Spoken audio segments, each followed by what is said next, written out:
Nah, kalau boleh tahu, kakak ini terkena HIV dulu baru TB atau TB dulu baru HIV nih, Kak? Jadi sebenarnya aku kena HIV dulu. Jadi aku pernah itu tes VCT. Tes VCT itu merupakan tes untuk mengecek status HIV seseorang. Itu di 2020.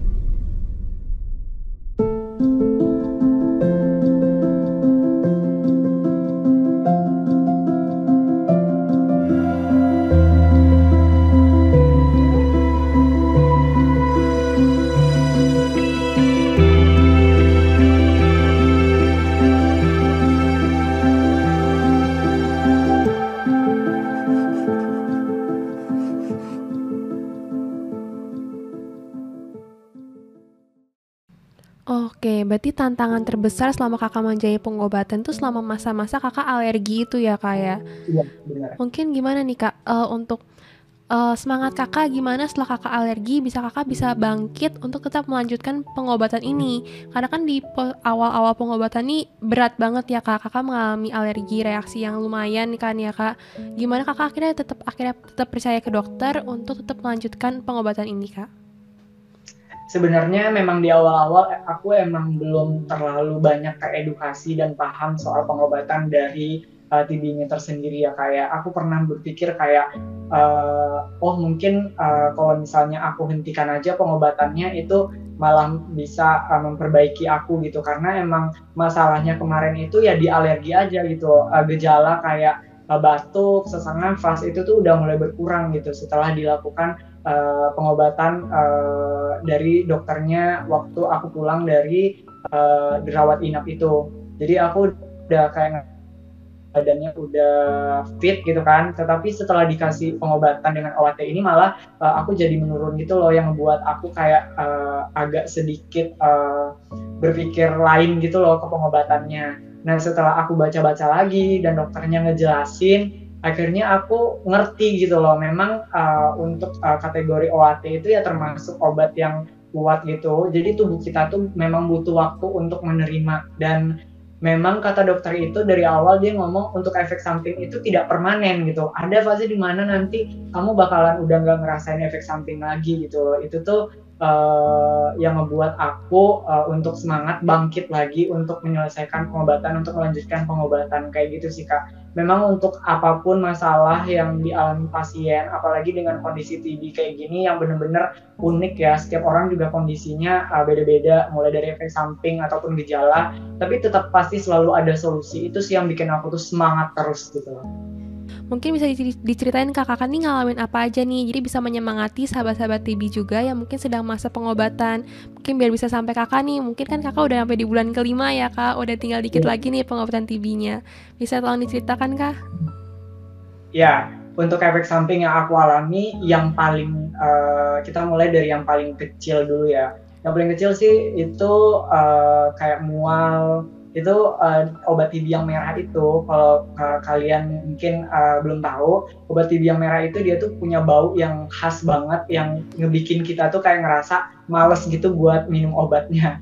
Karena bener-bener dia tuh punya ciri khas yang bikin kita tuh mual. Itu efek samping yang paling kecil yang aku alami. Dan efek samping berikutnya sih ya yang kayak aku alami tadi untuk obat merah yang 4 komponen itu kayak ruam, gatel-gatel. Tapi kalau untuk ruam gatel-gatel sama demam itu tuh udah teratasi karena aku memang ada faktor alergi kan. Kalau untuk fase berikutnya dengan obat aku yang udah fix itu paling masalah di kulit ya, di kulit. Gak tahu kenapa, dan sebenarnya memang udah ada penjelasan juga sih dari dokter Helena yang sempat aku tonton. Memang ada salah satu komponen dari obat TB ini yang ngebikin kulit kita jadi kayak hitam legam gitu kan. Nah itu aku alamin juga, muka aku tuh jadi kayak hitam, kayak kusam, kayak kakak tahu gak sih kalau misalnya anak kecil yang suka main layangan ya kan di tengah hari bolong pulang, itu kayak mukanya kan kayak kusam banget hitam gitu ya. Aku kayak gitu kemarin, sempat yang bikin aku kayak down, insecure, kayak ngerasa wah ini parah banget sih. Tapi rupanya nggak permanen sih, sering berjalan pengobatan ya udah kulitnya bakalan balik lagi.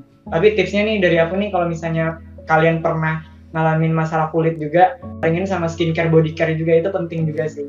Walaupun kita tuh lagi sakit ya kan, kita tuh harus kayak sedih terus, kayak harus berdiam, menutup diri gitu loh. Kita harus tetap produktif melakukan hal-hal yang kita suka. Misalnya kamu suka skincarean gitu kan, ya skincarean aja gitu biar meningkatkan mood juga sih untuk memperbaiki kulit juga. Sama satu lagi, rambut rontok.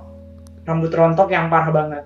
Jujur sebelum ini rambut aku tuh apa ya, agak lebat ya kak ya. Tapi sekarang kemarin itu memang aku ngelewatin masa-masa rontok itu rambutnya, karena nggak tahu juga ini dari efek samping obatnya atau mungkin gara-gara pengaruh aku stres gitu karena lagi pengobatan, aku juga nggak tahu.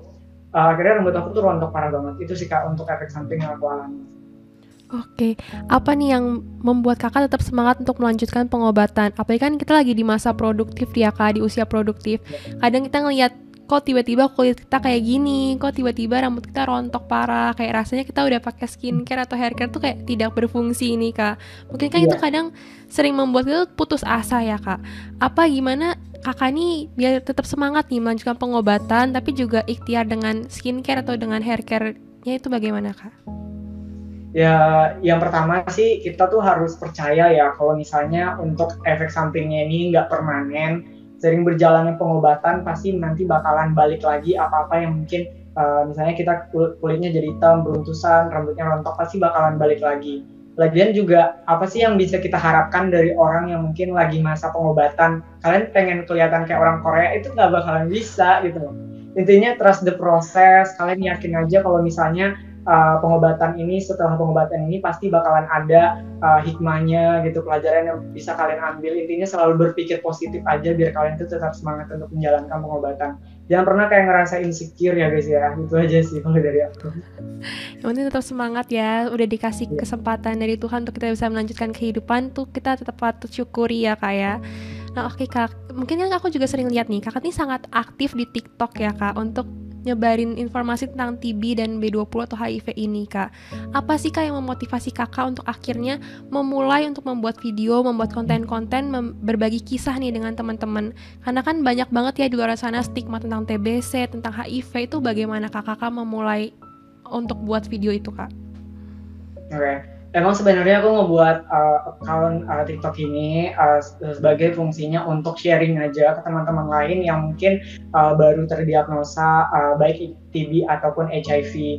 Karena kan aku udah ngelewati banyak hal yang mungkin aku bisa sharing, yang bisa ngebantu seseorang mungkin kan. Apalagi kan untuk stigma ya, kita bicaranya stigma buruk dari TB maupun HIV itu tuh benar-benar sangat-sangat menyeramkan ya dibandingkan proses pengobatannya atau mungkin proses sakitnya itu lebih menyeramkan itu. Jadi aku ngerasa dengan aku berani speak up di media sosial, aku tuh pengen ngasih aja contoh, mungkin pandangan orang nih udah terlanjur buruk ya karena memang masih kurang edukasi soal TB dan juga HIV. Aku pengen menjadi contoh aja, salah satu contoh di mana orang dengan TB tuh masih bisa loh berkarya, masih bisa loh ngobrol kayak orang biasa, masih bisa berprestasi dan bekerja gitu loh, dan tetap masih bisa mendapatkan hak-hak yang sama dengan orang lain. Jadi kalau misalnya nanti nih aku mendapatkan stigma nih dari orang-orang yang mungkin mendiskriminasi dan pandangannya buruk terhadap aku pasti udah siap lah untuk menerima konsekuensinya. Karena memang di Indonesia untuk TB, untuk HIV terutama itu tuh masih dianggap hal yang tabu ya, dianggap hal yang tabu dan dianggap aib gitu. Jadi aku pengen menyuarakan rupanya TB dan HIV itu tidak semenyeramkan itu aja sih. Hanya aku kayak inisiatif untuk bangun akun ini supaya orang-orang bisa lebih tahu lagi dan teredukasi soal TB dan HIV. Oke, jadi kakak nih selama ini juga sering merasakan efek dari stigma-stigma masyarakat nih ya kak. Mungkin boleh diceritakan kak untuk pengalaman kakak yang terhadap stigma-stigma masyarakat nih, kehidupan kakak baik itu di virtual atau mungkin di kehidupan nyata kakak nih. Apakah kakak juga pernah merasakan stigma-stigma dari masyarakat pada kakak atau bagaimana kak? Oke, aku mau kasih tahu kalau misalnya kita tuh memang nggak bisa jauh dari stigma ya. Yang aku alamin itu kayak berpapasan sama aku tuh jadi kayak jijik, jadi kayak menghindari gitu loh kak. Oke, untuk keadaan aku sekarang alhamdulillah aku udah sehat walafiat, udah nggak ngerasain sakit lagi. Mungkin kalau misalnya aku ingat di belakang gitu kan, pas saat aku drop dan aku ngalamin banyak banget nih kayak